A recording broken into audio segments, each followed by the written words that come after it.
ఛ నాకు ఛాన్స్ లేకుంటైంది కానీ లేకుంటే నా పక్క నేనే గెలుదున్రా. మా బుడ్డోడు పుట్టకుంటే ఎన్నడో ఈ ఊరు నేల్తుంటేని కాక.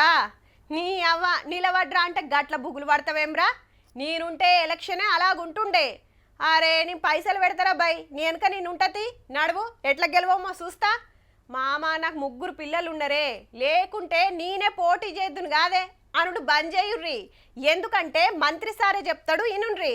2 పిల్లల కంటే ఎక్కువగా ఉంటే లోకల్ బాడీలో అది ఎంపీటీసీ గాని, జెడ్పీటీసీ గాని, వార్డు మెంబర్ గాని, సర్పంచ్ గాని నిలబడే అర్హత ఉండేది కాదు. ఈ నిబంధనని ఎత్తేయాలని రాష్ట్ర ప్రభుత్వం ఈ రోజు కేబినెట్ నిర్ణయం తీసుకోవడం జరిగింది.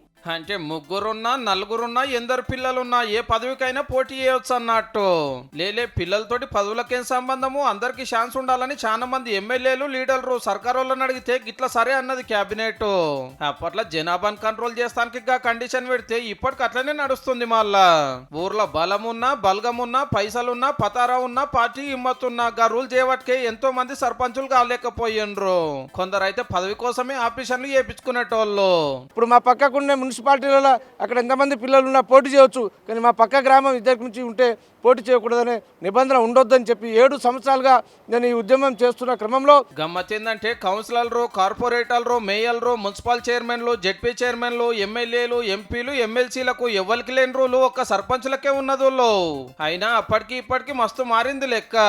అప్పట్లో కనద్దని కండిషన్ పెట్టిన వాళ్ళ ఇప్పుడు కనుండ్రని బతిమిలాడబట్టారు. 2 పిల్లలు ఉంటే లోకల్ బాడీ ఎలక్షన్ పోటీ చేయొద్దనే రూల్ ముందే ఎత్తేసిరు ఆంధ్రాల. ఇప్పుడు మన కాడ ఇక పోటీకి ఇంకిత మంది వచ్చుడు పక్క. అంత మంచిగానే ఉన్నాయి కానీ బీసీ రిజర్వేషన్ల కోసం సర్కారు వాళ్ళు తనలాడుతుంటే అందరు కోర్టుకు పోయి అడ్డం పడుతుండే వరకు సర్పంచ్ ఎలక్షన్లు ఎన్నడైతాయో తెలియకుంటుంది పో.